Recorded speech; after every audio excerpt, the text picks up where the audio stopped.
Welcome to Engaged Company Culture, a podcast directed at you, helping you to stop the employee exodus in your organization. This podcast has 3 different types of episodes. First, you have tips, tricks, observations, stories, research from me, Dr. Catherine Wiberg of Profitable Alignment. Second, interviews with other consultants, other coaches who are here to serve you so you can learn other tips and tricks to engaging your employees, to stop the employee exodus, to consciously create and continue a company culture where people want to be and where they encourage other people to come to work and to become your customers.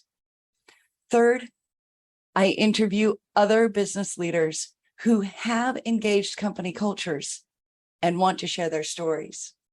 You might learn from them how they have applied principles of company culture to increase their employee retention, increase their profits, increase their productivity, and increase everyone's job satisfaction. Thank you for joining me. I hope you enjoyed today's episode. In this first episode of Engaged Company Culture, I'm going to introduce myself a little bit, explain what you can expect in this podcast, explain a little bit about Profitable Alignment and who I am, just so you have an idea of how this podcast applies to you and your life, how Profitable Alignment and the Engaged Company Culture podcast can help you reach your next levels of excellence. I am the founder and CEO of Profitable Alignment. Leaders hire me to stop the employee exodus, to increase retention and increase profits, because most are losing hundreds of thousands of dollars every year on resignations, recruitment, and training. So I help them challenge their current status quo, consciously create and continue the company culture that they want, engage their employees, engage their employees' strengths, all through the power of my reframe, rewrite, redesign model for organizational success. Because frankly, bottom line, revenue is based on human capital and the power of alignment. Have you ever wondered if leaders are born or made? When I was very young, I wondered, are leaders all simply naturally born, or can people learn to be good leaders? You see, when I was a young teenager, between 7th grade and 9th grade, I very much lived the attitude of Machiavelli when he said it is better to be feared than to be loved. At least I lived that when it came to bossing my friends around. Now, I was not a bully to everybody, but I did have the mindset that if I were to lead people, it would be because I told them this is the way things need to be. And it's good that you do whatever I say because I'm the leader and I'm in charge. I am proof that leaders are not always born leaders, that leaders can choose to be leaders that they would then follow. Leaders can be made. Now, when I was in my early 20s, I still wanted leadership titles. I wanted management and supervisory positions. I wanted them because I wanted to be recognized. I wanted to be seen as an authority, as an expert. Again, I was looking for respect. I was looking for understanding.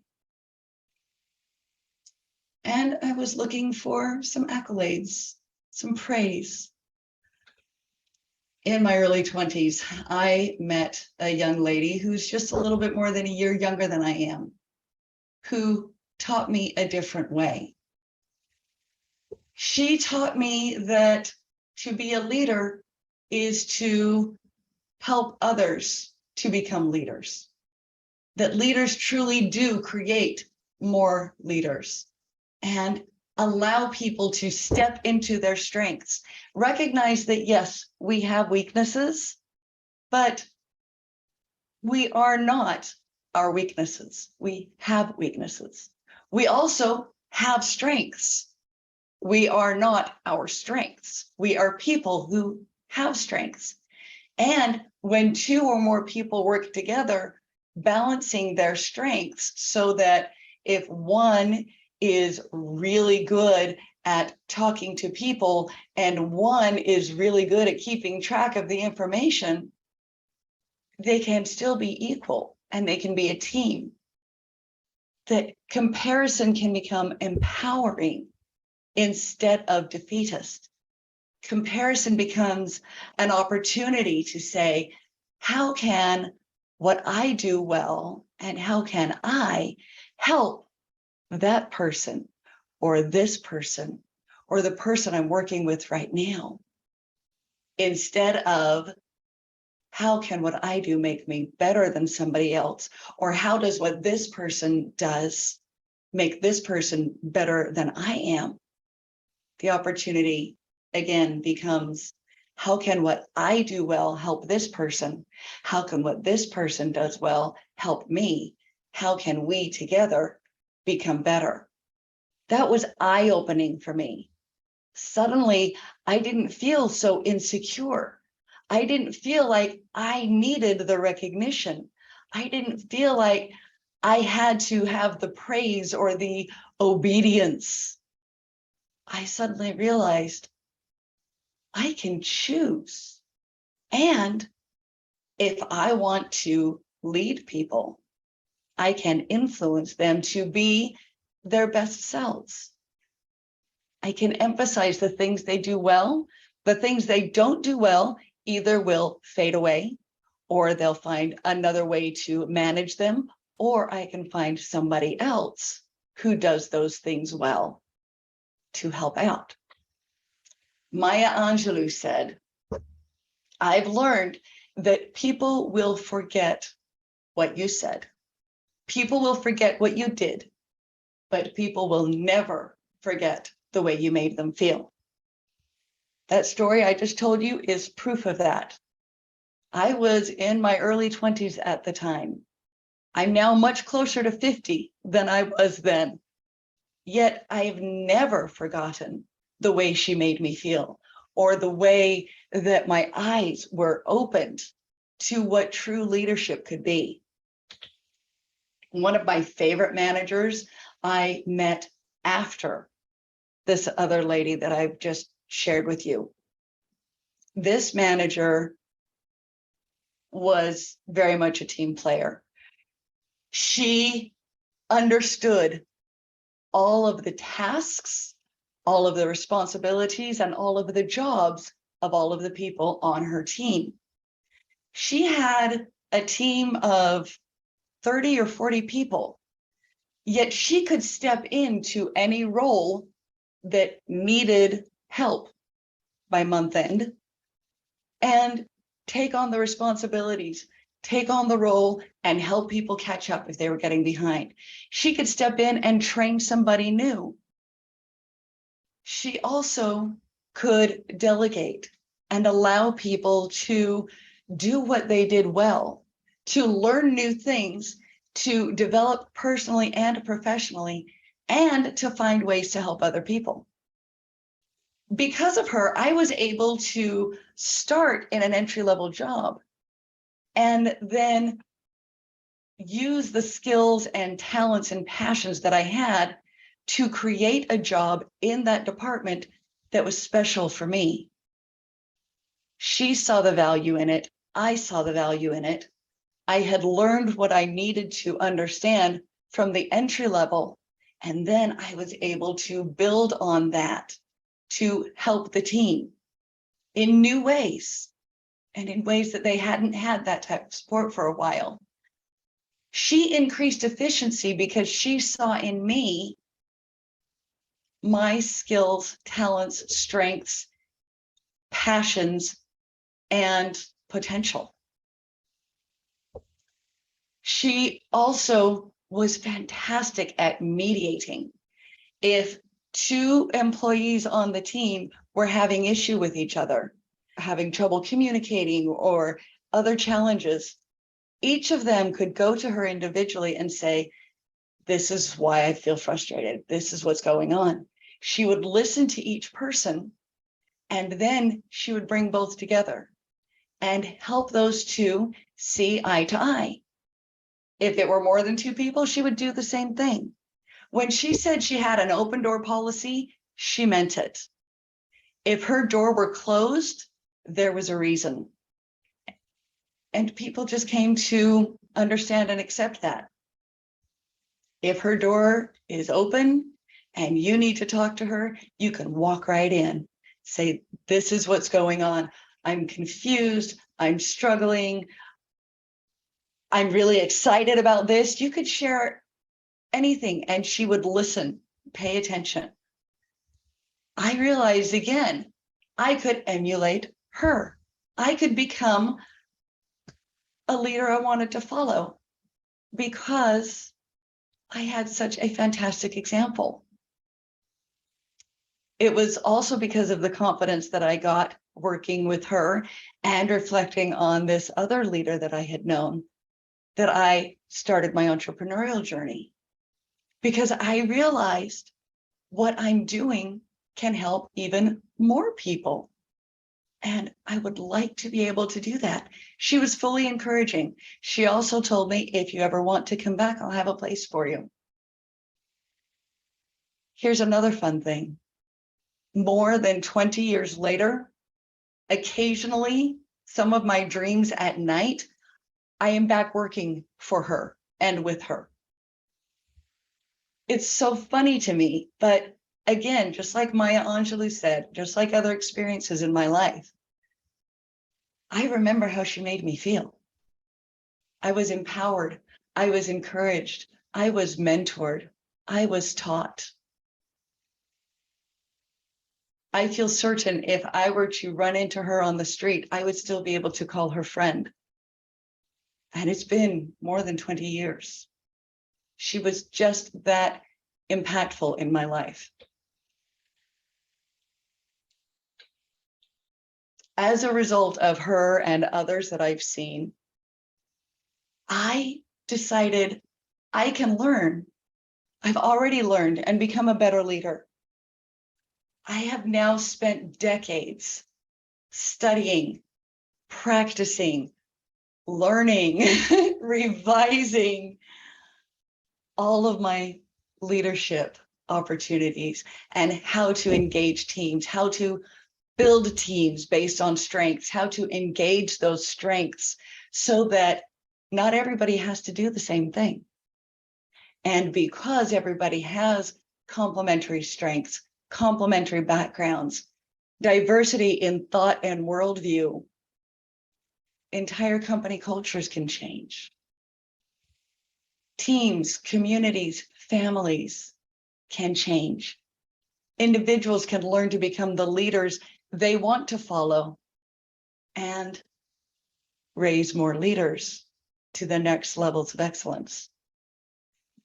I earned my Doctor of Management in Organizational Development and Change because of the passion that I had developed for leadership, because I wanted to be able to understand even better and learn even more to help more organizations and more individuals to love their work, to develop personally and professionally, and to be excited about going to work and reaching levels of excellence, both personally and professionally. Again, I am proof that leadership can be taught. I'm not everybody's perfect or ideal leader. There are days I'm not my ideal leader. Nonetheless, I love it so much that I continue to learn, I continue to grow, and I continue to share. It's just exciting. Every day, I'm working to be better. I have become truly passionate about the fact that people who enjoy their work enjoy life more. If you don't enjoy your work, you're likely to carry that heaviness into every other area of your life. If you enjoy your work, you're likely to carry that light and lift into every area of your life.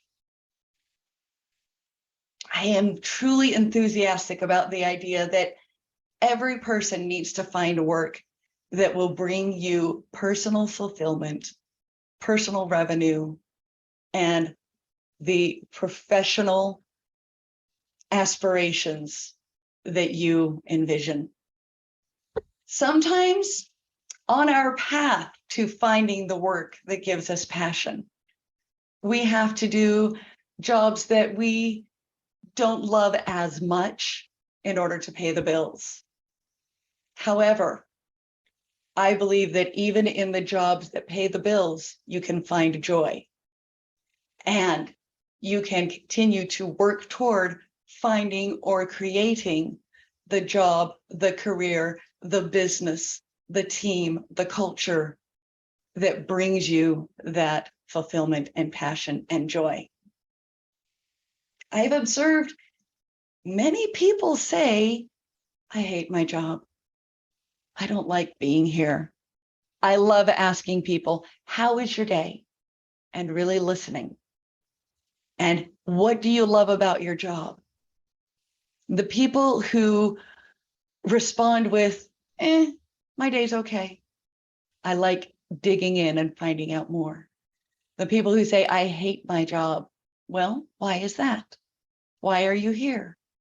What do you like about it? Is there anything? Frankly, I love my work.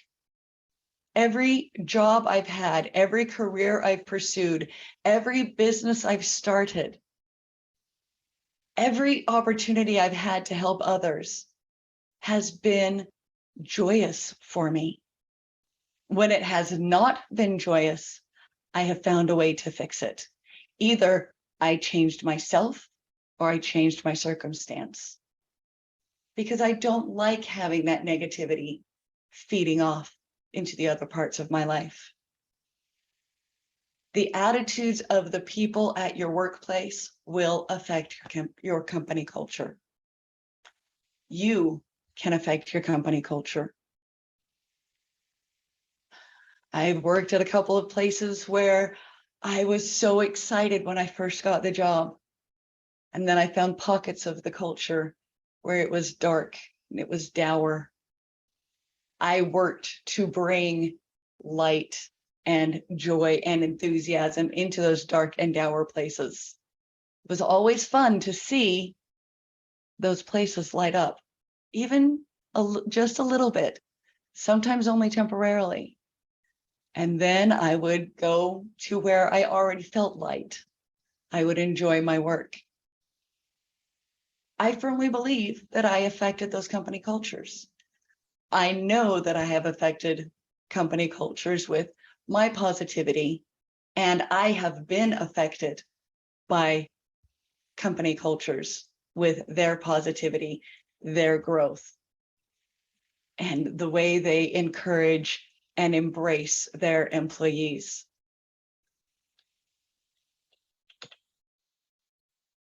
As I've mentioned, I love work. I want everybody possible to love work. I want to help people understand, what is your ideal day and how can you get there from here? I want to help people understand that everybody can gain new tools and tips and tricks. I have learned many from several disciplines, from several approaches. They all fall under my reframe, rewrite, redesign model for organizational success. I'm not going to delve into that in this episode, but I will say that I have enjoyed creating it, and it continues to grow. I continue to learn from clients, from other consultants, from other coaches, from thought leaders, from books I read or listen to, from observations in society, community, family. The more I learn, the more I share. It's one of my favorite things. Now, I mentioned that I like to help people understand their ideal days. Because of that, I'm going to share my ideal day. I was asked this once in an interview more than 5 years ago. It has not changed since then. For me, Dr. Catherine, an ideal day is a day in which I have learned something, a day in which I have taught someone something, and a day in which I have helped somebody. Not every single day meets all three of those criteria, but I'll tell you, most of them do. Whether it's a personal day or a professional day, because for me, they are interconnected every day. Not everybody has the same ideal day, and that's fine. That's the joy and the beauty of understanding what makes an ideal day. Some people like to have checklists, and I did this, and I did this, and I did this, and I did this. That's excellent. It gives you a sense of fulfillment. Some people like going out and meeting as many people as possible and learning new stories. That's fantastic. Some people like to sit by themselves in quiet and solitude, meditate, read, journal, daydream. That's fantastic. All of the strengths that are built from those activities and the myriad of others, because everybody's ideal day will be a little different, can change how you show up in the world, how you interact with your teams, how you interact with coworkers, supervisors, people who report to you, how you interact with your family, how you interact in the community. It starts with you understanding you and grows to you understanding the people around you. One of my favorite things to help organizations accomplish is the recognition that each employee's personal strengths, when properly embraced and engaged, become the organization's strengths. That makes organizations powerful. Organizations become aligned. As they are aligned with their people, with their mission, with their vision, with their goals, profits automatically soar. Employees and growth automatically come to the organization. This is why my company is called Profitable Alignment, because with alignment come profits. In future episodes, I get to share many things that I have on my mind. I am going to share with you more about my reframe, rewrite, redesign framework, the model for organizational success, how it applies both for individuals and for organizations. I'm going to share with you the power of group dynamics, how the stages of group dynamics and the interactions of group dynamics demonstrate and influence your company culture. I'm going to share stories about appreciative intelligence and understanding what is appreciative intelligence. In a nutshell, appreciative intelligence is recognizing what you have and learning how to use it or do it better. I'm also going to talk about embracing employee strengths, understanding employee strengths, knowing and recognizing that these strengths are more than what you find on an assessment and more than what you put in a job description. Although I do believe job descriptions, interviews, and assessments can be fantastic tools for laying the groundwork of understanding. I'm also going to share with you client stories. I'm going to share other tips and tricks that I have learned along the way and as I learned them, because I refuse to stop learning. And I love sharing them with people, especially people who want to be better leaders, so that you can reach your next levels of excellence. I also have interviews with coaches, consultants, service providers, all who are here to help you engage your company culture. Additionally, I get to interview other business leaders who have engaged company cultures, who have strong company cultures where people want to be. They are going to share their stories with you. You will gain inspiration. You will have opportunity to compare yourself in a positive light and say, I like the way this leader does things. We do things in a similar way. Maybe we're in better shape than I thought. I like the way this leader does things.